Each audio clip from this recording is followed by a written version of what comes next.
Here to keep the chase going, share information, spread unity, preserve our heritage and our culture. We're trying to achieve something that you just can't catch. We're always trying to find a better way, trying to make better dogs. That's what Dixie Doggers Podcast is. That's who we are.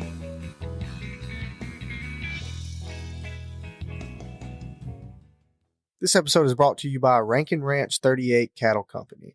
Marc Rankin specializes in Brahma and Brahma Cross cattle in Oglethorpe County, Georgia. You can contact him at 407-832-2077. 407-832-2077. This episode is also brought to you by Phil Wilson of UC Hunting Properties. If you're buying or selling land, farms, or hunting property, these folks know land.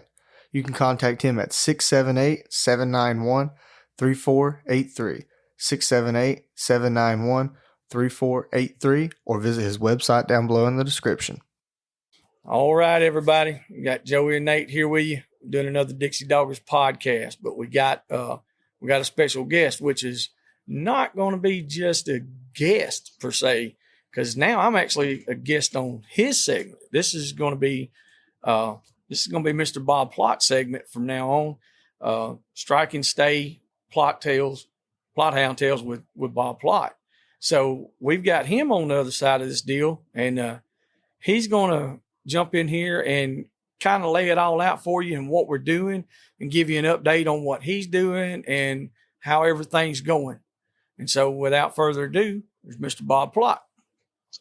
Thank you so much, fellas. I tell you, it's just a real honor to be part of this. I really want to talk about several things tonight, if I could. Mm-hmm. First of all, I want to talk a little bit about, I've had a lot of people asking, and I've posted on social media what the explanation was, but a lot of people that know me have read my 7 books, or soon to be 7 books, and a lot more people have read my articles in Full Cry magazine for the past 20 years. And I felt like it would be good to let people know why that came to an end and exactly what happened, as well as kind of give the full story as to how the whole thing kind of began, because actually it began over 20 years ago. And when Terry Walker still owned the publication, and of course, Terry's family had owned Full Cry, American Cooner, Hunter's Horn, gosh, I don't know how many different magazines dating back to the 1930s. So, I mean, these folks had been really dedicated hounds people. And so I started writing an article. I felt like there was already an MPHA article and there was already an APA article. And I pitched the idea to them that maybe I could write an independent Plott Hound article that wasn't affiliated with either club. Now, I did write an article for the MPHA for a little while, but they didn't like it because I went back down on the buckskin stance. Mm-hmm. And so wasn't going to do that. So I just came up with the Strike and Stay independent Plott Hound news and views from around the world. Okay. And I kind of wanted to do the same thing here too. And so, but anyway, I did that for, almost 20 years with Terry and was really, really impressed with him. Terry, like the rest of us, is getting a little older, and I think he just kind of got tired of doing it, having done it for so long, wanted to enjoy his retirement a little bit. So he sold 1 or 2 of his magazines to a lady who worked for him for years. It was a really nice lady, Linda. I can't remember Linda's last name. But anyway, he then sold the Full Cry to 2 people I knew who lived out west. And I didn't know them well, other than that they had Plott Hounds and they'd had a podcast, and I'd appeared on it 2 or 3 times. And they seemed like really nice people and good Plott Hound people. And they were young, energetic, and they seemed like they wanted to take the magazine in a I felt like a positive direction. So they asked me to stay on and continue writing, and I did. Well, of course, the magazine went to only 6 times a year versus 12 times a year, which I wasn't crazy about that. But again, that's business. It was their magazine. So, I couldn't question that, and I didn't. So I felt like things were going pretty well. And I did a 3-part series on Barry Tarleton. And if you don't know who Barry Tarleton is, he basically started the Houston Valley Plott dog line out of eastern Tennessee. Mm-hmm. And Barry was a really good friend of mine and a really interesting guy. His grandson and great grandson, Ben Jones and Tracy Jones, are still avid Plott dog men, and they still run the Houston line. Well, anyway, I had never done a profile on Barry, and so Barry's has passed away several years ago. So I did a 3-part plan was to do a 3-part series on Barry's life as a houndsman, and the first 2 parts would be focusing on Barry's, his breeding secrets, some hunting stories, some of his best dogs, that sort of thing. And then the last segment was going to be about his career as a law enforcement officer, because this guy, man, somebody ought to write a book about him, because he literally had cars blown up under him. He had, moonshiners tried to machine gun him. I mean, he had to kill several men and nearly got killed himself. And he made that Walking Tall movie look like a cartoon. I know who you're talking about now.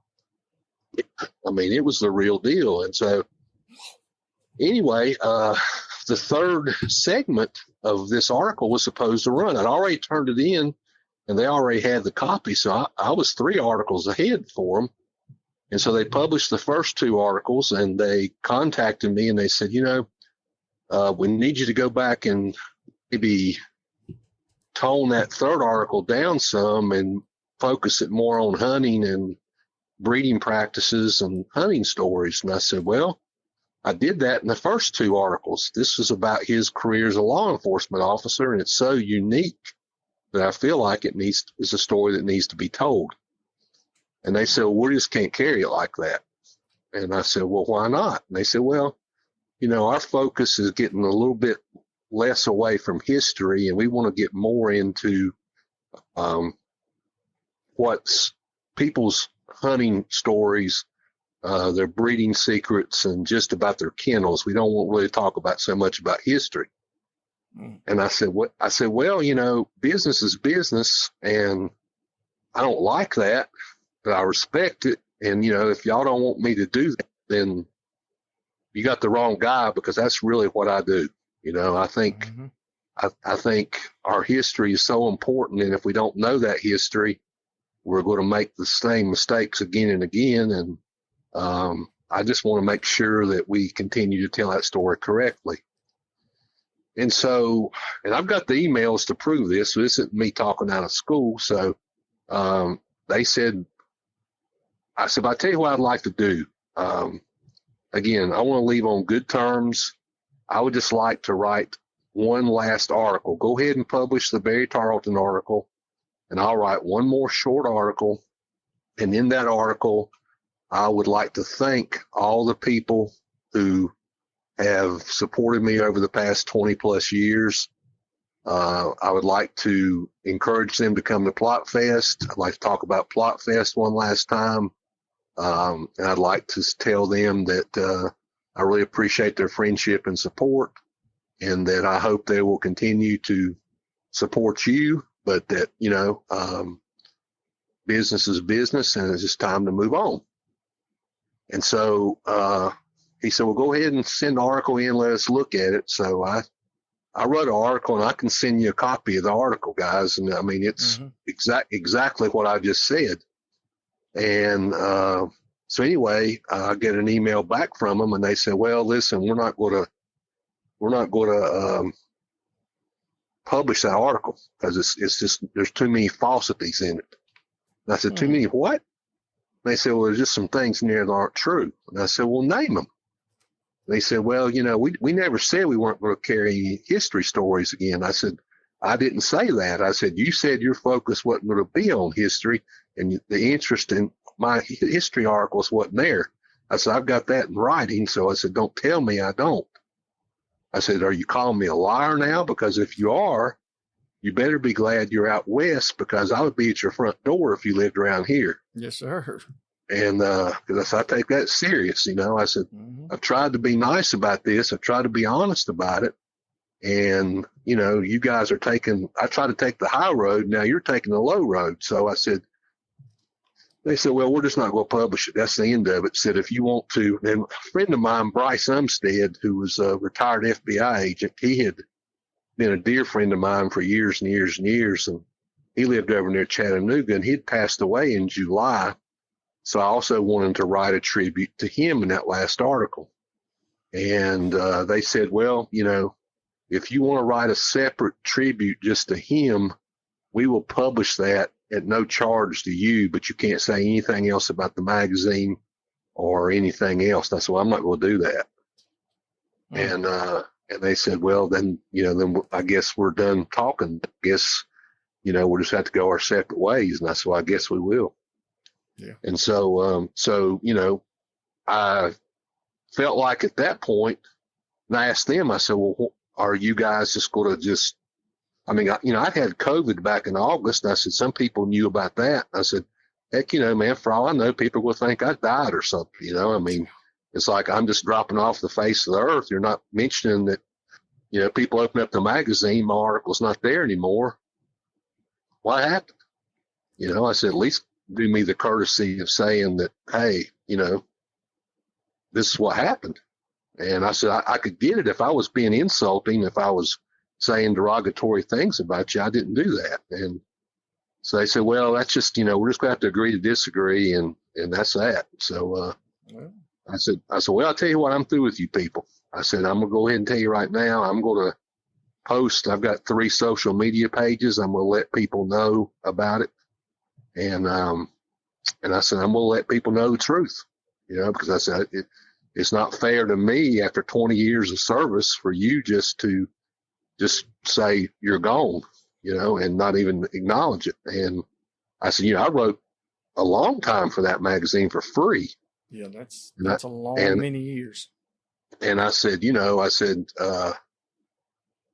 and it gave me a platform to get the buckskin changed through the UKC, which I was thankful for. So I said, so there's a lot of things I'm thankful for doing it, and I would do it all over again if I could.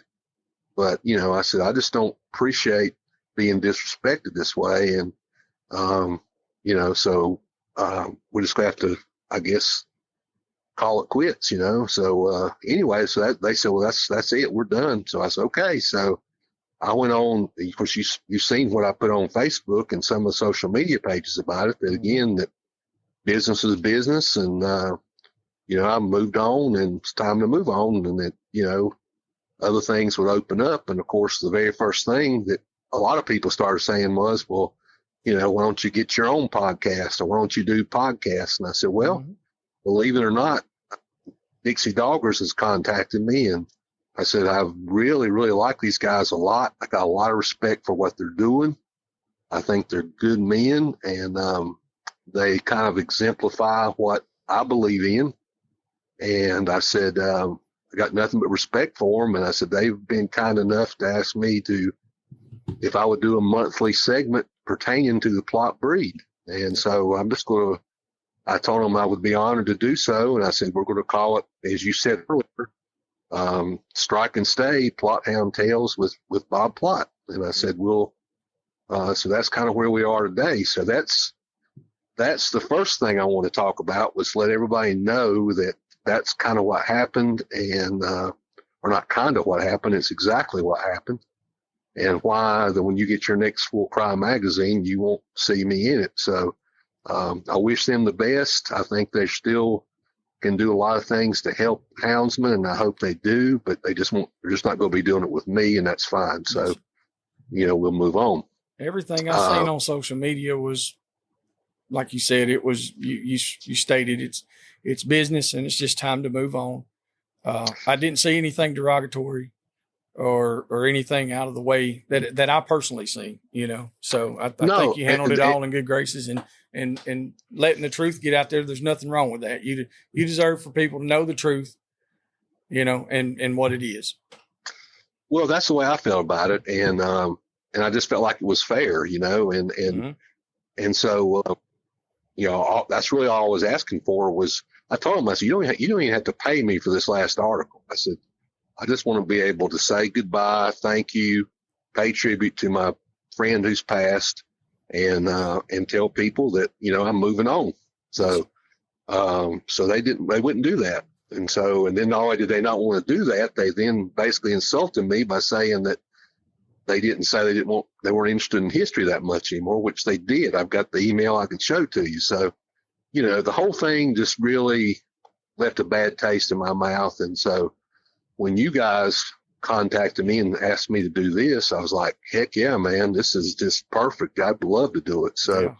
I didn't even know the whole thing with the full cry. Nathan was telling me a day or two later, he was like, hey, did you see this? And I was like, what happened? No, it was that same morning. The next you had messaged him or something. For some reason, I got a notification of the post. Yeah. I don't know why. I was outside watering dogs and I was checking my phone and I saw it and I got on there and I read all this stuff and I was like, well, man. I think I know the next move. Yeah, it's like that's you know, it's one of those deals where maybe it'll all work out. Well, you know. Because you've got a lot to offer. I feel like, and I know a lot of other people feel the same way. Your podcast that when you joined us and we just put it out a couple of weeks ago with Nate, I think we've got more downloads on it already than we have any other ones. So somebody's listening anyway, huh?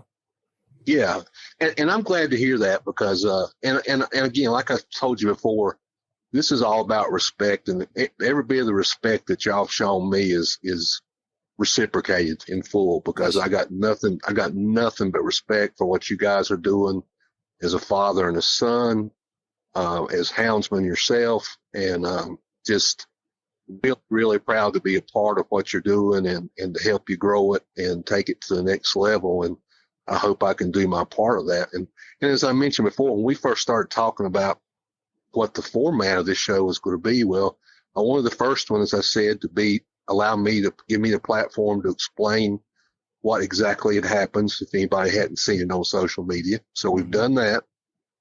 The other thing I wanted to do is let people know that, you know, I always looked at my article in full cry as not being my article as much as it was about being the reader article.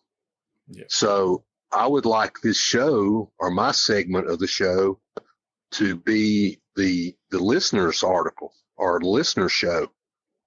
So if they've got questions, if they've got comments about, hey, I didn't like what you said, or I do like what you're saying, or what about this, what about that, please, by all means, I hope they will email you folks, touch with you, or you mentioned something earlier about perhaps we could patch some people in on some calls and we could all talk together. That's right. Would love to do that from time to time, as much as it, you know, if there's a demand for it. If there's no demand for it, of course we won't do it. But but you know, if people are interested in doing that, hey man, I'm easy to find. I never hide. I mean, if you know, I'll talk to anybody about anything. So, you know, so if anybody wants to do that, I'm all for it. And, you know, maybe you're one of these people that don't really care that much for talking on the phone, and I get that. But if you just say, hey, you know, I've always wondered about this topic, you know, what about this breeder?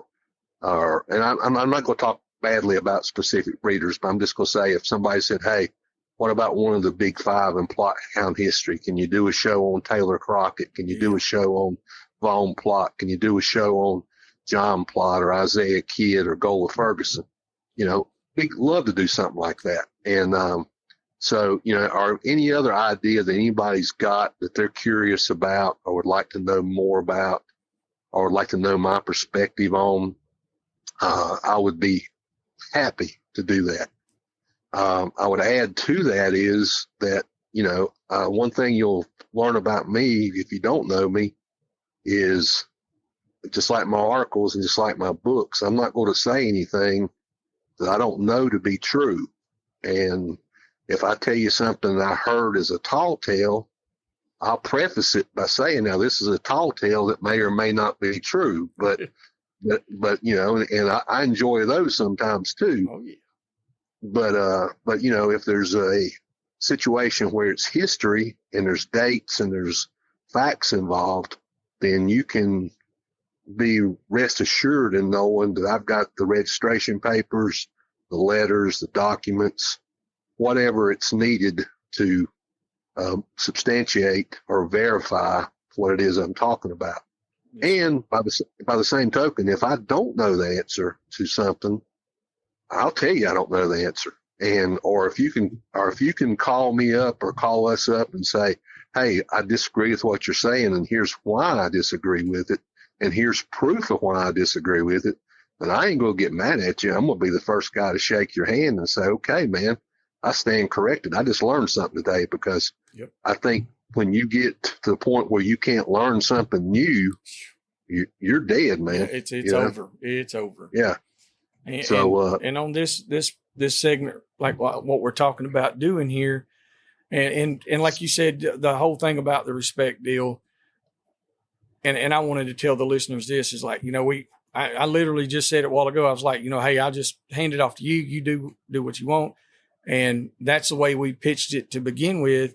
And you were like, well, no, I want you guys involved as well. Absolutely. There's nothing that I can tell you that you don't know, especially about anything on the plots or the history. But history is so important.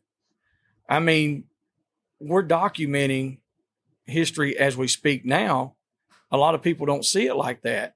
You have all the history of your family and all these dogs, and without having that history and keeping up with that history, well, then it's just another dog. That's one of the things. That's that's what draws a lot of people to the Plott Hound. Is the history of it, and it's so preserved, and I know guys that they just really thrive off of that. So where would we be without the history? We got to have it.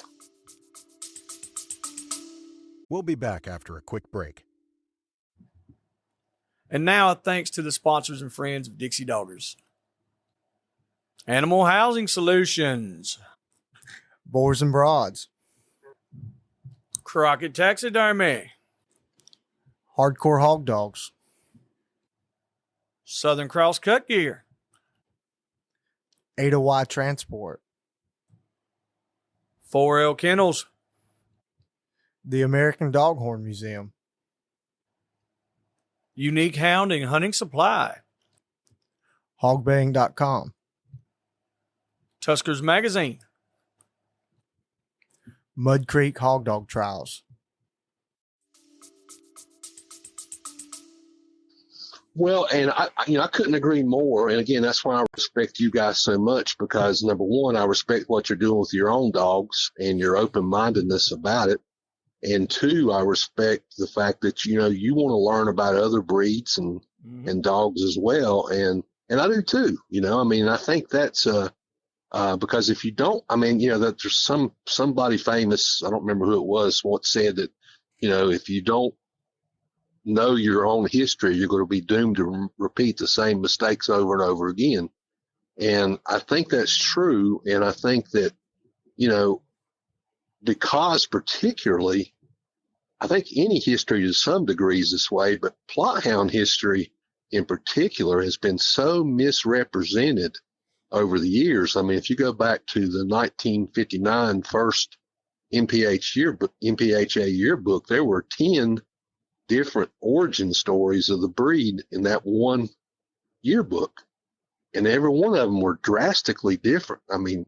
Some of them talking about 100 years difference between when the dogs first came over, that sort of thing. It was just insane, and yet there's people who will selectively choose one of those stories that best fits their needs, whether that need is because it better suits them financially for their kennel or a way for them to make more money. versus what the truth is. And I don't want any part of that. And I've said time and time and time again, and as you so correctly said, Joey, when you're talking about these Plott hounds, you're really talking about history on so many multiple levels that parallels American history. I mean, the whole idea of the dogs moving west all the way out to the West Coast is just like what happened with, American history. And there's proof of that. And, when you look at that and you see that, I mean, I tell people, I've got photographs of dogs from the 1870s that look identical to my dogs today.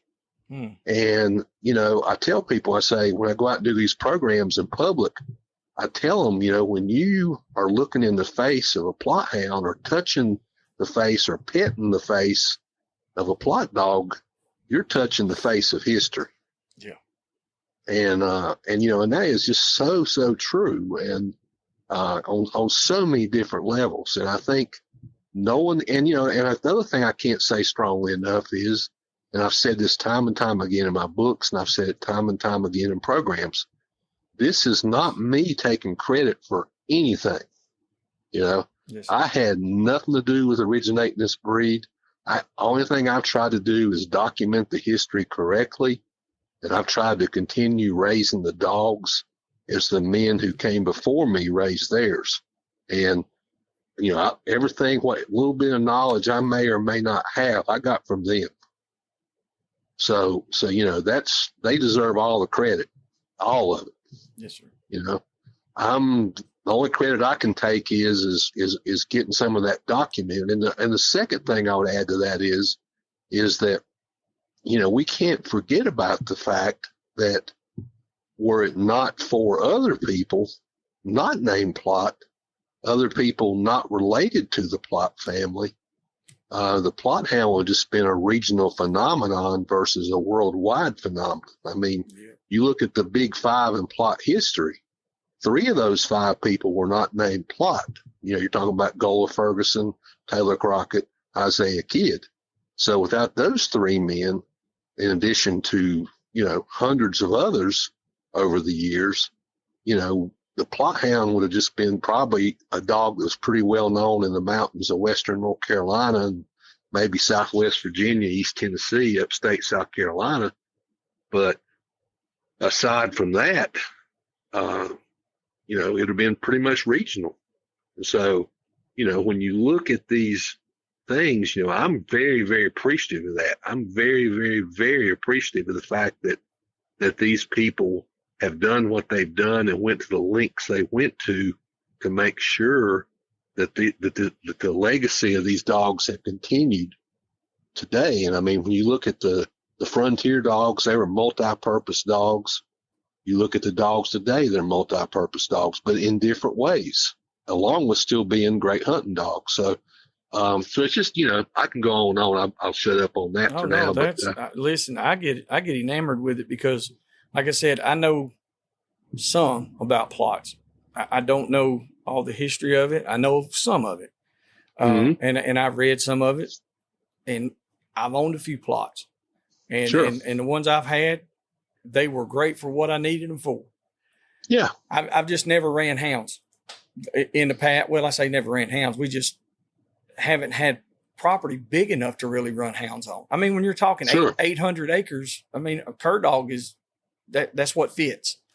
Yeah. Because, so therefore, anytime you're talking about this, you get into Gola Ferguson, you get into Isaiah Kidd. These are names that I've heard, but I don't know the connections and the history and how all that came into play and what they did along the lines, so like any of that, I'm soaking it in.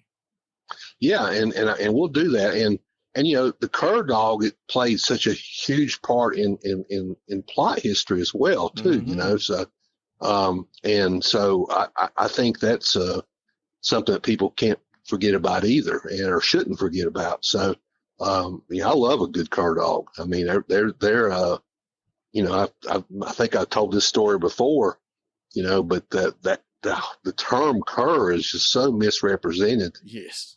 Because people, untruly think that that's just reference to a mongrel mixed breed dog, when in truth it's a purebred animal dating back to the British Islands. I mean, the Welsh and the Celtic people had cur dogs and brought those dogs to America, and the English hated those dogs because most of them were closed mouthed and they liked the ball mouth foxhounds. Yeah. And I think that's why a lot of you get that headbutting and chest puffing and stuff going on between cur guys and hound guys. Is a lot of curs are tight mouthed dogs and a lot of hounds are open. Yeah. And we try to be open minded as much as we can. You gotta be. We went to visit Logan Campbell last week or week before last, and we carried a hound that we have and we put him in a race. And when those dogs opened up and all of them were out there singing, and keep in mind, we're used to never hearing nothing except when they're bayed or when they're catching or whatever's happening. We never hear a peep on track, unless they're running a deer, then them curs will bark some. But these dogs were just coming through that briar thicket. I mean, screaming. Nathan was standing out there in the middle of that hayfield, and he turned, and all you could see was teeth. He was smiling. He said, "They got it up and moving good now, don't they?" I was like, "Yeah, they do." And we were all just sitting there. Logan Campbell laughed at me. He was like, "Thought you didn't like them open hounds." I said, "I never said I didn't like them." I said, "We just don't run them." And it was beautiful. And we put our cur dogs to them a couple of times, and cur dogs, they fell out of the race after about 4 or 5 hours, but we had the best time. My good young dog wouldn't even go. One of the females came in heat, and he was not worried about that hog race. He said, "Bring me back to the truck." Yeah. I was ready to choke him. He kept looking at me. That's my house dog as well, my little baby boy Eminem. I was like, Eminem. I was cussing him and scolding him. I tell you, Nate, I was nothing, but he was pouting. He goes back in the truck. He'd sit in the truck and he'd be looking at that other female. I'd be like, "Don't even look at her." He'd put his head down. He was ready to make some babies over there. Hey man, nature calls, man. That's it. But if guys could go enjoy that and leave their ego or whatever, just leave that at the house. Hey, the cur dog guys that don't run open hounds, go with somebody who runs hounds and go enjoy a race. Go listen to it, man. Support them. You ain't got to argue and fight about it. But like I said, hounds are different. They're totally different than what we run. And I'll be honest, like I said, if I had bigger properties, that's what I'd be feeding. And you make a good point there, because Plott hounds are even a different type of hound. Mm-hmm. A Plott hound to me, or the old time Plott hound that I like so much, is really more reflective of kind of a cross between your typical hound and your cur dog. In that they got that same level of athleticism and grit and stamina. They may have a little bit keener nose, and they definitely probably going to make more noise. But I've had some really good Plott dogs that got real good chopped mouth. Kind of like some cur dogs I've seen do. It's like you said, you got to be open minded. I tell you what, man, anybody that can tell me, and I was sitting here grinning when you were talking about that, about listening to those dogs, man. It's magical, I think, to hear a pack of dogs running a coon or a bear or a fox or whatever, and knowing from the sound of their voice, kind of forget your Garmin and all that stuff, which Garmin's great, don't get me wrong, but just by listening to the sound of that voice, you can tell what's going on. Oh yeah, if you know your dog. And so it's a really neat thing to hear and to experience. And I think, we talked about this before too, and that's one thing I want to try to emphasize here in what we're doing too, is that, we need to quit working against each other. hunters are their own worst enemies. And, we all too often are, in my opinion, doing the work of the anti-hunters. We don't have to worry about them taking away our hunting rights. We're going to do it ourselves by doing stupid stuff. Deer hunters and bear hunters can't get along. Deer hunters and hog hunters, bear hunters and hog hunters, whatever. Coon hunters, can't get along. And I was like, man, look, respect each other, support each other.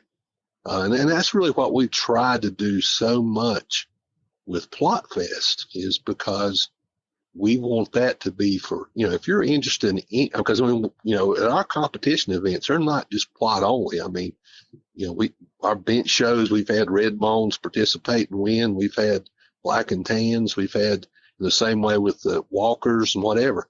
And in all the bays, 1, 2, 3 dog bays, trees, that sort of thing. We've had, all different. Now, we because it's Plott Fest, we have a best all around Plott and best Plott of the show, of course. But we want everybody represented. If you got a good dog and you want to come and see how it matches up and bring it, that's what we want to see. That's what we want you to participate. We can guarantee you that nobody's going to give you a hard time. No. Nobody's going to be rude to you, because if they are, they're going to leave. I mean, we don't have but one rule, and that's be nice or leave. If you can't respect each other and you can't get along with people, then you don't need to be there. I agree with that. And you don't see a lot of.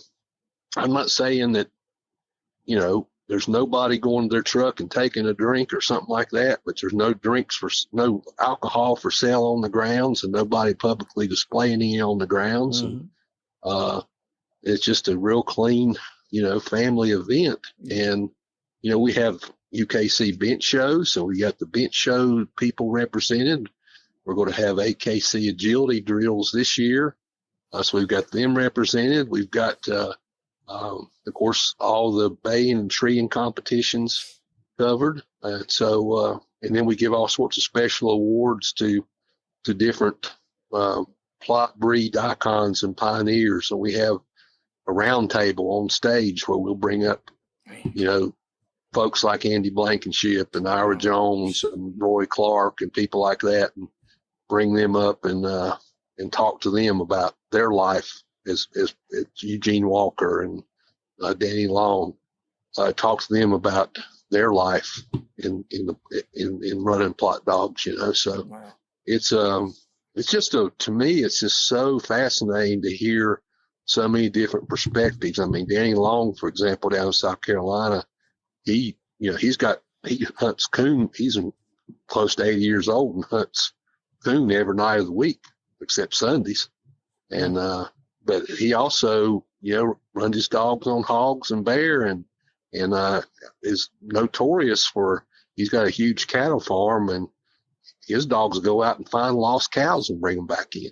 So so wow. I mean, we kid him about that, so and that guy can tell a story, man. He puts Jerry Clower and all those old time storytellers. Yes. They just will go ahead and give it hang it up. Wow. If Danny Long comes in the house, because I tell you what, man, he'll have you on the floor laughing. And he's going to be there at Plott Fest. Yeah, he hadn't missed one, man. Oh, man, I got to meet him. Yeah. So a buddy of mine, we talked about him on the last one, Cody Godwin. Cody went with Kerry Brown and they went to Ira Jones's. Was it this past weekend? Yeah, they went down there and he got to meet him, and I don't know if he's met him before, but I seen where he posted pictures and stuff, so I was kind of a little jealous about that myself. But I was like, man, he's getting in with the right people and the right dogs. He is, and I tell you, man, Ira and his daddy were just, well, Ira's father's passed, but Clay, I think was his name, but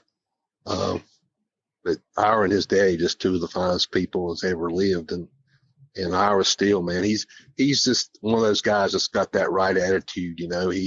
He's always trying to learn more, always trying to do more, always, he'll tell you if it ain't broke, you don't need to fix it. Mm-hmm. You don't need to reinvent the wheel. If you got a good program, stick with it. And if it's working, don't try to mess with it. And that's what everybody, Von Plott told me that, Bud Line told me that, all the people that I knew and respected that were family members and friends told me the same thing. And it's never failed, man. I mean, nothing that they've ever told me has been proven wrong. And so, I'll defend those guys till the day I die. And so, it's just, it's great to see that sort of camaraderie. It's great to see that sort of support. And that's what we love so much about, Plott Fest, because we try to do all those things we just talked about. We'll have the 1-dog mechanical bear bay, 2-dog mechanical bear bay, 3-dog mechanical bear bay. We'll have the 1, 2, and 3-dog coon trees. We'll have the UKC bench show, all dog events.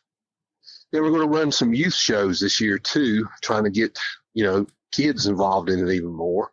And, but we've also got some really good authentic crafts people there that are selling some really neat crafts. We've got some really good dog vendors, GT's Hunting Supplies from over in East Tennessee. Man, they are just, probably the biggest, one of the biggest Garmin distributors in the United States, one of the top 10, I believe. Yeah. And Gary Beatty's just been such a great friend to us, and he donates a Garmin tracking collar and gear every year, boots and dog food and everything else.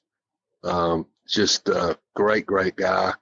And Gary Bowen always handles our events for us, and he's got a mechanical bear, so that helps us a lot. I don't know how you can get along with old Gary. That guy right there, he's so dead nice. You know what I mean? Yeah. I'm looking at awards right now.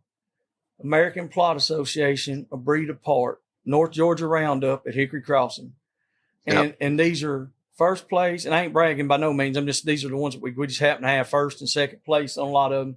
But they're the Terrier bays, Puppy Bay, and Open Bay. Like you said, it's something for everybody.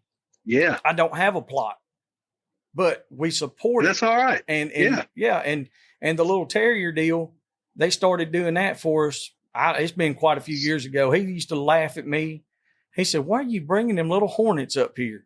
But everybody wanted to see them because they get a little rough, And, and it's just, they do so much. And so everything that you're saying, I want these listeners out here to understand from somebody who's kind of on the outside. Like I said, I'm not in the Plott Association, and I don't have a bunch of Plott hounds, but I support them. And so for listeners out there that's, I want them to understand that it really is a place that you can come and you'll feel welcome. Yeah. And I'm so glad you said that, because, Gary Bowen, man, if you can't get along with Gary Bowen, the problem's you, man. Yes. I mean, that guy is just the prince of a man. I mean, he'll stand up for what's right. He'll fight anybody that'll go against anybody. I mean, he is just, he just one of the finest people I've ever met. And I think that's what I'm really the most proud of about Plott Fest is that, and I'm not taking anything away from any of the other breed organization events. They're good too. Don't get me wrong, but, it just seems like the best people from both those other organizations come and join us, and the riffraff just doesn't. Mm-hmm. And we appreciate that, because we don't want them there, Right. And so we've got that going on. We try to have a little bit of music, a little bit of, entertainment, going back to kind of traditional mountain roots and that sort of thing. And we got, we have 10 or more food trucks there with everything from, brisket and pork barbecue and ribs to all the vegetables and trimmings you can think of, as well as hot dogs, hamburgers, any other kind of good food you can think of, funnel cakes, you name it. So, and like I said, we're going to try to do it this year. It costs me, people say, well, gosh, how come you got to charge an admission? Well, the truth of the matter is it cost me $10,000 to put that on. That's me $10,000. Mm-hmm. It's not, when a club puts on the event, they got members dues. They've got, now I do have, and thank God for them. I've got a few good sponsors I can depend on every year that always will come through for paying $500 to $1,000 to help us out.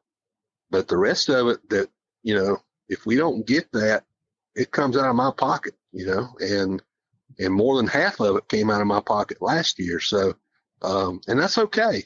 I will continue to do that because it's worth that to me. And, but I'm going to, because I believe so many people, more people we had close to 2,000 people there last year, maybe a little bit more than that. Mm. I think we'll have double that this year. And, I'm going to lower the ticket price, the advanced ticket price and the gate ticket price, so lower than what it was last year for people to make it more affordable. And of course, kids 12 and under get in free. So, kids get in free anyway. So, we try to take care of people there in that regard. But, people just don't understand, but, you got to rent the festival grounds. You got to pay a deposit for it. You got to have insurance for it. You got to have security for it. You got to have cleanup people to pay for it. I mean, to clean it up, or you lose your deposit money. Mm-hmm. You got to have, you got to pay for a sound system, for bands, for lights. It just goes on and on. And we try to, if we've got a sponsor, so that's one thing I want to bring up. If you've got a sponsor, or if you're interested in sponsoring, we'll take any amount, but, from a $250 sponsorship up to $1,000 sponsorship, we give you a pretty nice package of kind of prizes, so to speak, everything ranging from a whole set of my books signed to, multiple tickets into the festival, VIP seating under a tent, that sort of thing. Free raffle tickets for the raffle, things that can, kind of make it worth your while too. Oh, yeah. So we try to do that too. And like I said, man, Gary Beatty's so great to come in and donate all this stuff for us. You can get a, $2,000 Garmin tracking and collar and, complete radio system, that sort of thing. Boots, dog food.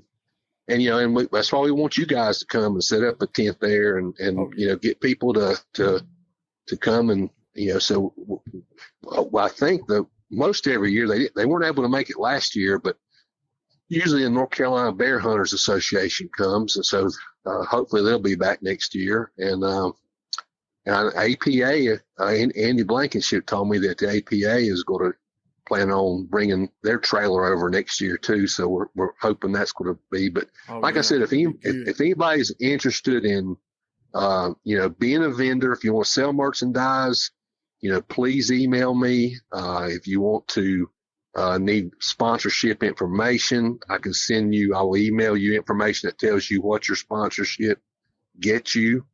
And then, if you're not interested in being a sponsor, but just want to volunteer to help out, we'll take volunteers too, because we need that too. But it's just if you've never been there before, it's a huge place. It's fenced in completely. So if your dogs get loose, they're not going to run out and get run over. It's, got a, 6 foot tall fence all the way around the place. And it's, I forget how many acres, about 5 or 6 acres, at least. And so there's plenty of room for parking. There's parking inside and outside the fence. So there's plenty of room. And you're right in downtown Maggie Valley. So there's plenty of places to stay. The place right beside the festival grounds gives great discounts for us every year. There's 2 or 3 other places that are dog friendly and that they let dogs come in the room. So there's plenty of those sort of places. You're 15 minutes from Waynesville. You're about 15, 20 minutes from Harris Cherokee Casino. So, there's just no shortage of things to do. And of course, Maggie Valley's there's all sorts of restaurants and souvenir shops and everything within walking distance of the festival ground. So, there's just a lot of stuff to do. And, we may expand it at some point to 2 days, but right now we're just going to do it for one. But it seems like people like it better that way. People going to church on Sunday and got things to do on Sunday, so we don't want to infringe on that. And last year, we've learned the past 3 years that we tried to run it from 9 o'clock in the morning, or 8 o'clock in the morning till 10 o'clock at night.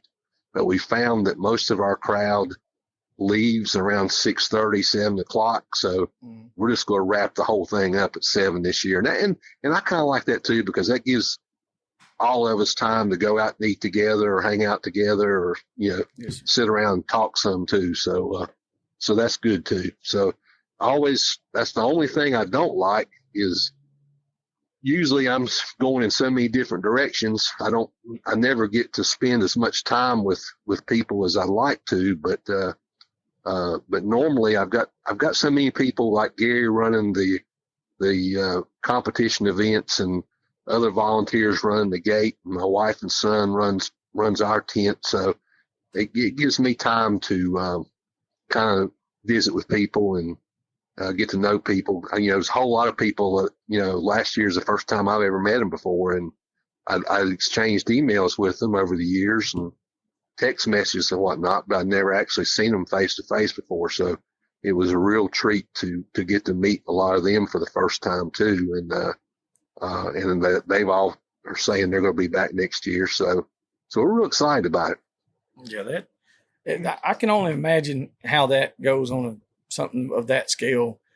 How busy you are. We've done small events ourselves, and like you said, of course, you want to shake hands with everybody because they've traveled and they've come to see what you're producing. And absolutely. And I've had a couple kind of get irritable about it, and I'm like, well, man, look, I mean, I'm doing all I can do. We're busy, and it's not that I don't want to sit and visit, because that's exactly what you want to do. Yeah. But you just got a lot going on.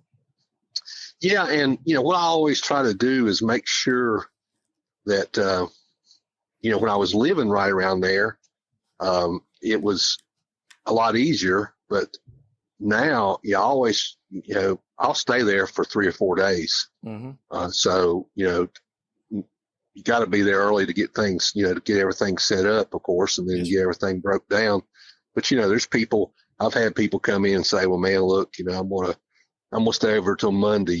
Can you take me around and show me some stuff, or can we go do this or do that? And if I can, I will, because I enjoy doing it. I enjoy showing that sort of thing to people and letting them see where this happened or where that happened, or where this, where these dogs came from, or where we used to hunt and that sort of thing. So, yes, sir. So that's a lot of fun too. And we got a lot of stuff going on too. We're trying to get another Plott Hound statue erected in Haywood County. We're working on that right now. And so there's just a lot of really, really good things going on that we're really excited about. And like I say, hold on just 1 second, Mr. Bob.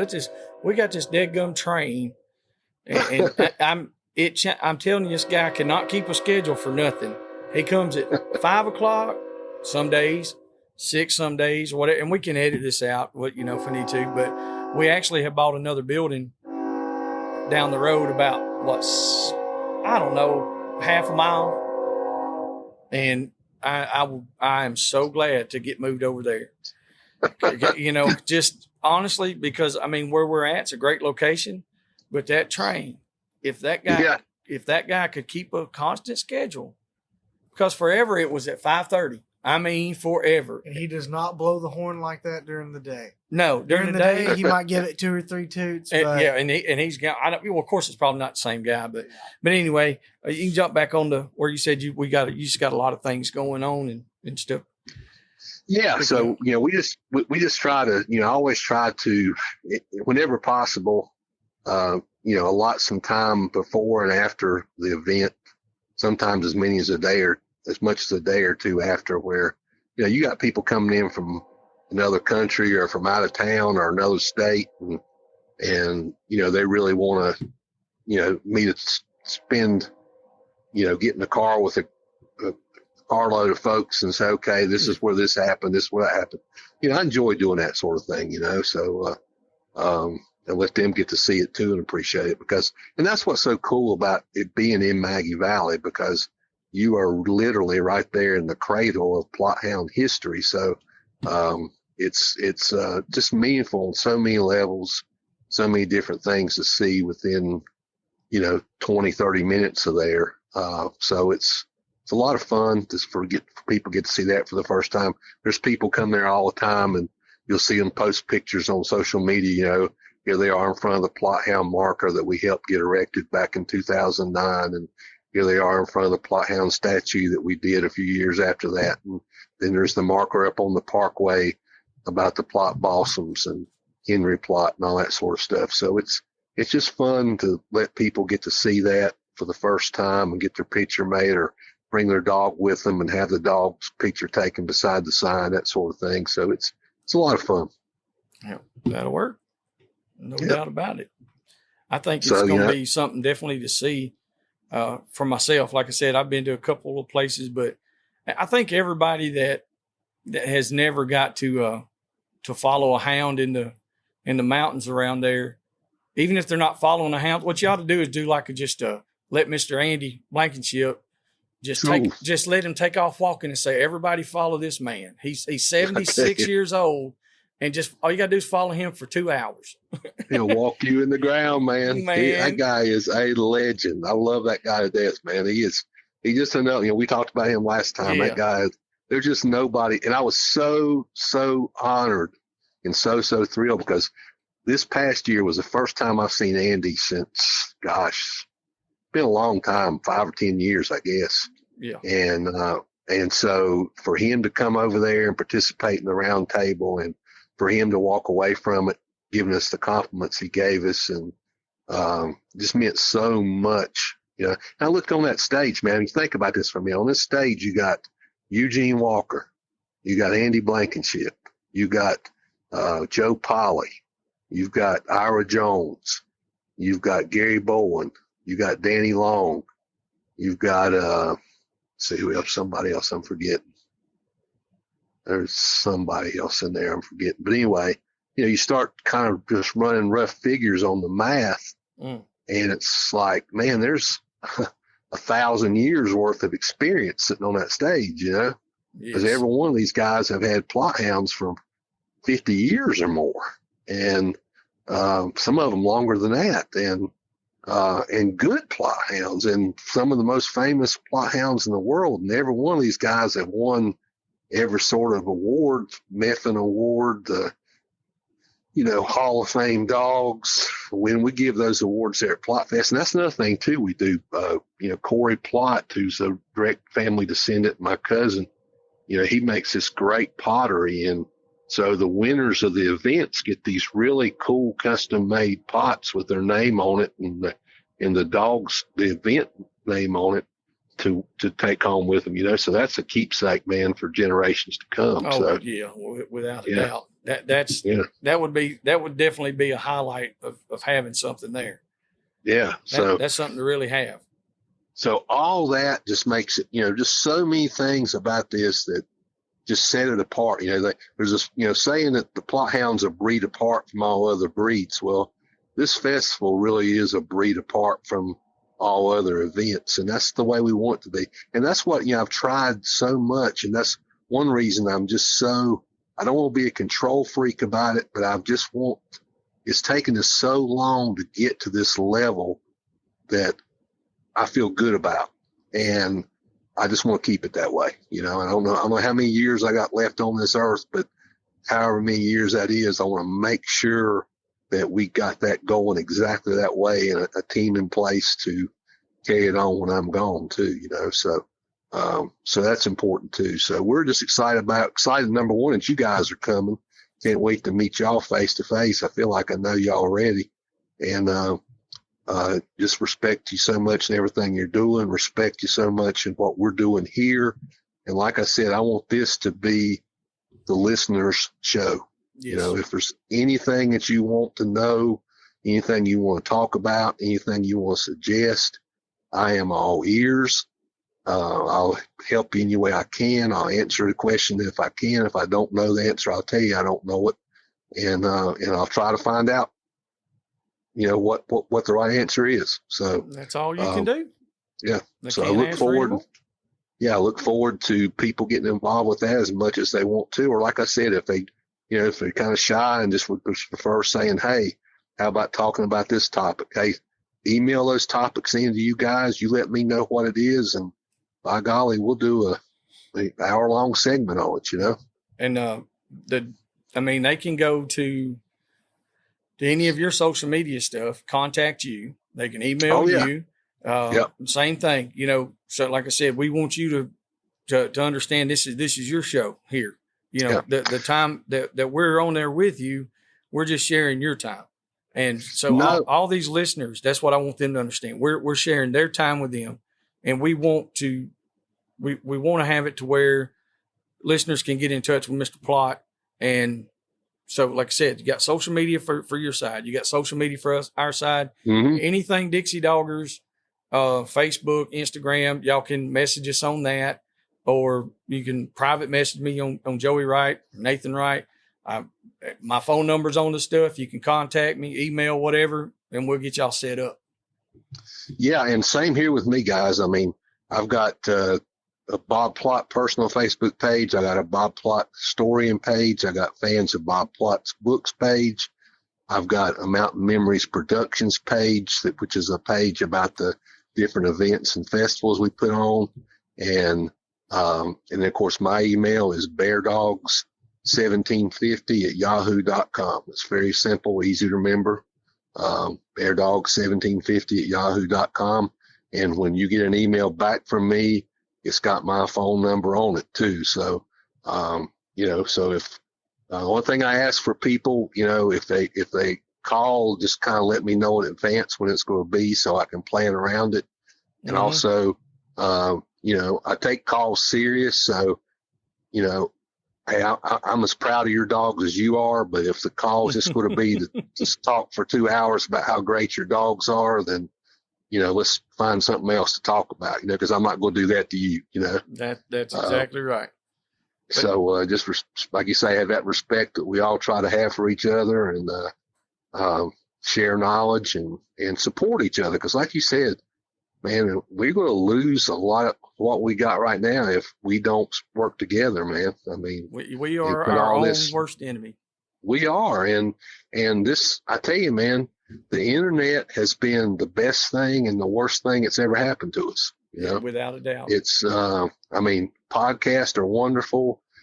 Internet's wonderful, but these message boards and these people I call computer cowboys, they get so brave when they get behind a computer terminal in their basement, and they'll say stuff that they wouldn't even say on their craziest day face to face to you, And, I know. they get out of hand.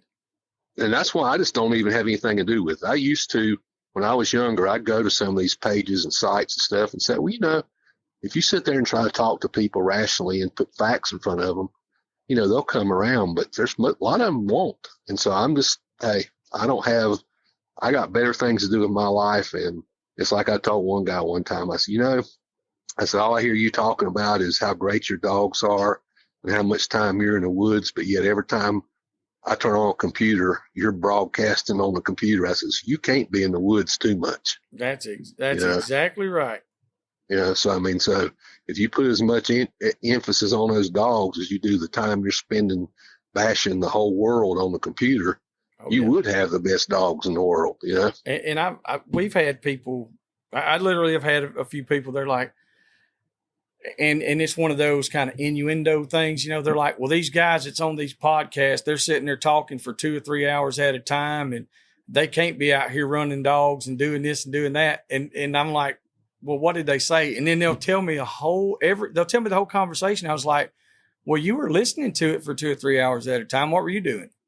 And what's the difference? Yeah. And what's the difference? This is what I'm doing for, and a lot of it is jealousy, because they want to do these things. And I'll be honest with you, it takes a lot of brass to quit your job that you've worked for 30 years and say, hey, I'm just going to do something different. That's what I'm saying, man. That's why I got so much respect for what you're doing. Well, I'm not just talking about me, but anybody, Mr. Bob, like what you do. It takes it takes a lot of brass to get up there every day and say, you know, this is what I'm going to do without having a safety net. Yeah. I mean, you don't have that 401k and retirement and all these things off of hunting and off of books and stuff like that. It's a whole different deal. It is. And I get so frustrated. I see people do this all the time where they will knock somebody that's a professional guide or somebody that's making a living doing what they wish they had the guts to do, you know? And I'm like, man, support that guy. I mean, if you call me up and say, hey, man, I'm making a full-time living, you know, guiding bear hunts in the state of Maine, God bless you, brother. Yeah. You know, I mean, that's, you know, good for you. Tell me how you did it, man. I mean, exactly. You know, so, I mean, so I just, you know, and, you know, and people got the preconceived notion sometimes too that, oh, you guys got a podcast, you're millionaires. Well, no, that's not true. You know, no. Same way with me with books, you know, oh, you've written books. So, you know, they give you money. No, they don't give you a dime to write a book. They tell you they'll publish it and then you get a commission off of it once a year.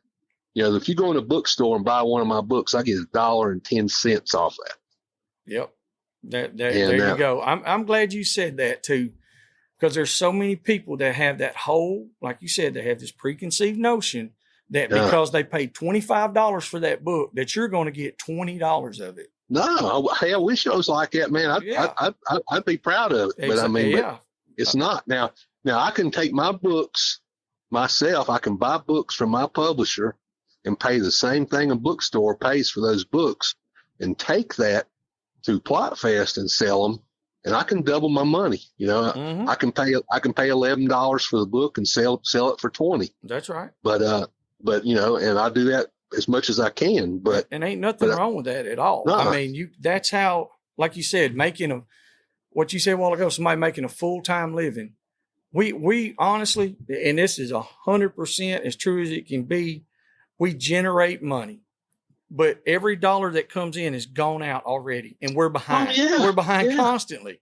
I mean, a bank account is in the negative all the time, but we continuously go. We don't stop, because if we stop, then we lose, and I can't lose. No, I mean, that's me. I mean, we're too far into it. Yeah, and I'm the same way, and I mean, I've got, you know, I don't get draw any pay from anything I'm doing. I actually pay the young woman. You know, not a lot of money, but a decent amount of money just to maintain my computer pages and stuff like that. I just don't know how to do, you know, at this stage of my life. I don't really care to, but I mean, but she's able to do a ton of stuff that and keeps me abreast of, you know, what's people are reading, what people are looking at, what people are interested in. And that's it's worth it to me to have that sort of knowledge, you know? And so I mean, but people just have that, you know, I mean, they think that, you know, you've written some books that you're Stephen King or one of these New York Times best-selling writers, and that's just not the case, you know? And it's the same way with a podcast, same way with anything. Anything, yeah. I mean, good healthy Facebook page. Boars N Broads, they got 100,000 plus followers. They've got, man, I don't know. All their social media is huge. They're great guys. They're some of my best friends. And they are and both of those guys work their butts off. I mean, they got, like, you know, Ryan, he's a fireman, full-time firefighter. If they were making all this fortune, well, why would he be doing that? You know, amen. It doesn't make any sense. And, you know, but like you said, it's one of those deals where a lot of people, they've got a lot of stuff good to say, but then there's always one or two negative Nancy kind of deals in there. And I know a lot of people, they get down on guys like us now because we're supposedly celebrity celebrity hunters and this didn't start out, like, we didn't jump into this and just blow up one day. We've been doing this for 3 years and we barely put any content out. This came from the listeners. I literally got, almost assaulted with all the calls and messages like, hey guys, we want another episode. And we were just giving information. Our first, probably 20 episodes were all just facts and how to take care of your dogs and how to start do this, do that with hog hunting. And, and honestly, I was trying to kind of follow in the steps of the one true celebrity hog dogger that I knew. That was Ed Barnes. Yeah. I mean, he wrote a book and he's freaking world famous. And so I was like, Ed is the man.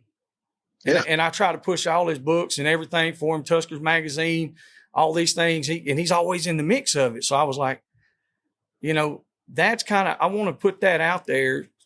I wanted to be kind of like that, to draw a little bit of attention to the hog dogging sport.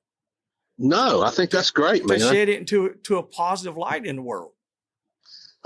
And what you're doing is you're performing a service. I mean, that's the truth. I mean, and I like to think that's what we try to do too, because I mean, exactly. I've had people tell me, well, so many times when I go out and do these programs at schools and museums and historical societies, branches, whatever, people come and say, well, you could be in the woods that night instead of doing that. And I'm like, yeah, I could have been, but you know what? There was, 100 people there. There was 50 people there. However many people there was, Mm-hmm. How many of them were hunters? None. Yep. And guess what? They walked away from there going, well, I may not ever hunt, but I'm going to support the people that do. And that means more than trying, honestly, and I don't mean to sound a bad way, but getting non-hunters to support us is more important than having hunters support us. I'm telling you, it really is.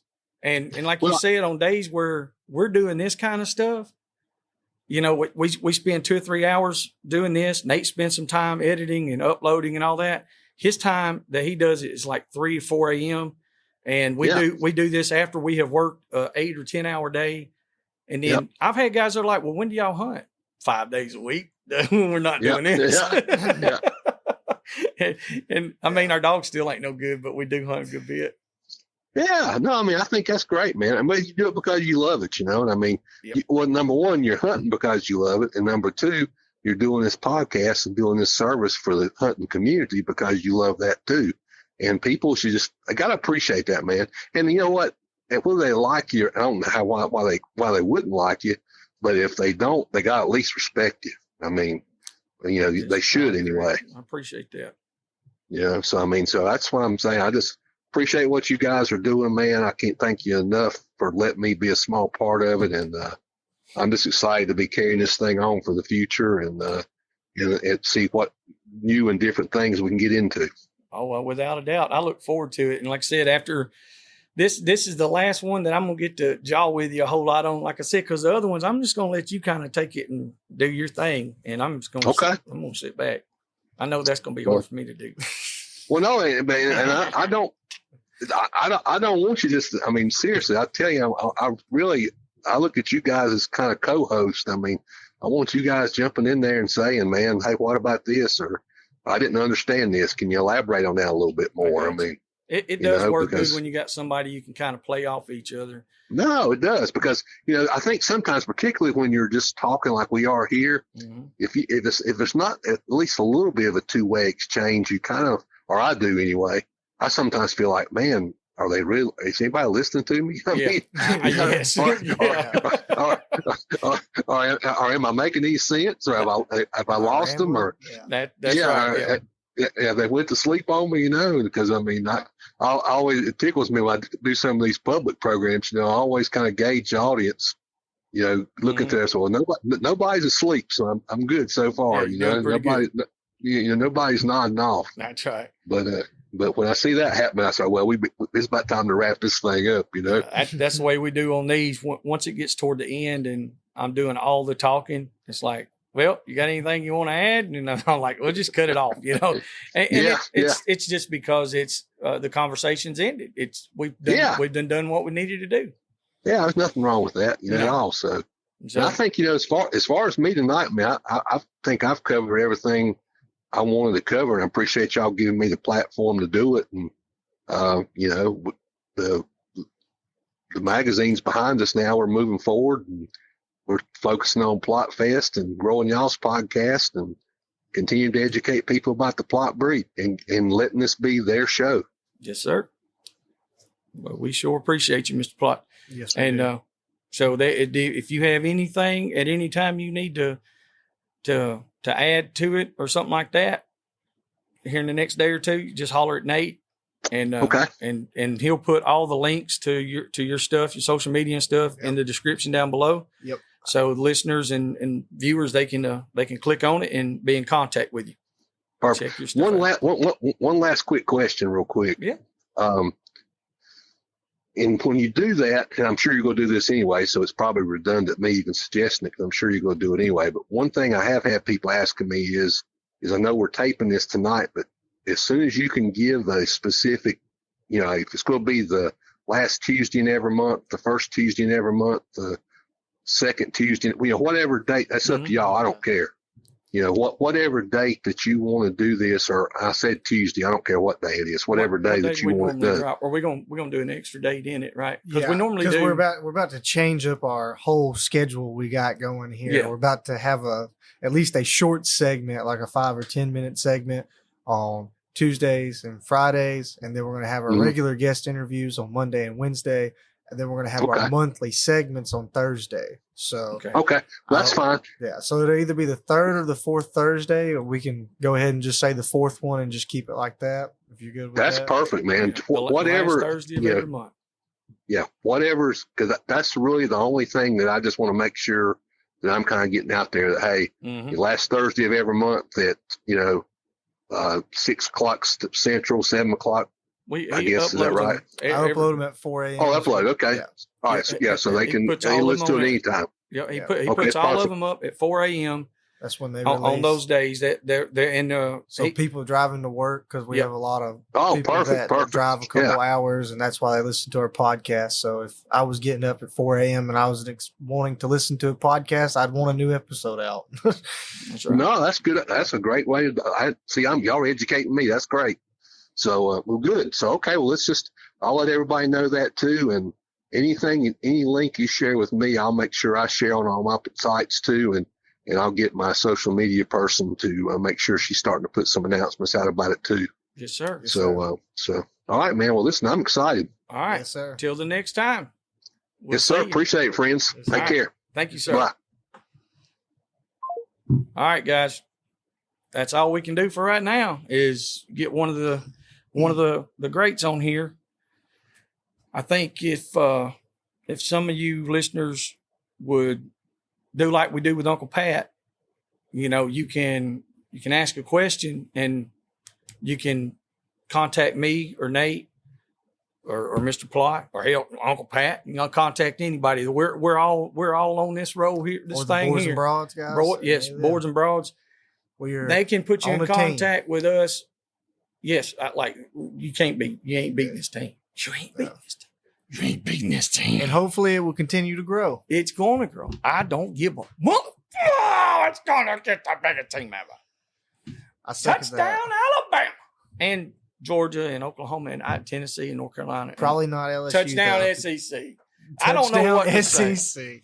But, okay, listen. Like but before we go, I have to do this. There's this guy. And he's got a young guy working for him. And they're in a funeral home. And the young guy goes in there.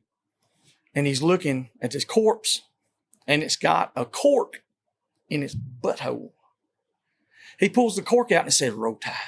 He said, holy shit, what is that? He stuck the cork back in there. He pulled it out and it said Roll Tide. He said, oh my God, I'm hearing stuff. So he does it one more time. He pulls the cork out of that butthole and it says Roll Tide. So he sticks the cork back in. He goes out there and tells the boss man, he said, hey, you gotta come see. He said, look, we're working. I'm being serious. He said, I'm being serious too. You gotta come see this. So he said, all right, man. He said, I'm telling you, if you stop me for this, it better be important.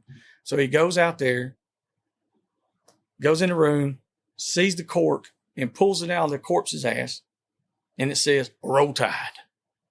Sticks it back in real quick, and look at the boss. He said, what do you think about that? He said, son, we're in Tuscaloosa, Alabama. Come up here Saturday, and there will be 100,000 assholes hollering, Roll Tide. Just like it. Hey, listen, I don't make it up. Like, this is just something that I heard. I thought y'all would enjoy that. Roll Tide. See y'all. Thank you. Hope y'all enjoyed that episode. Stay tuned for our new episodes every Monday and Wednesday. For questions, advertising, or just to chat, email DixieDoggers01@gmail.com.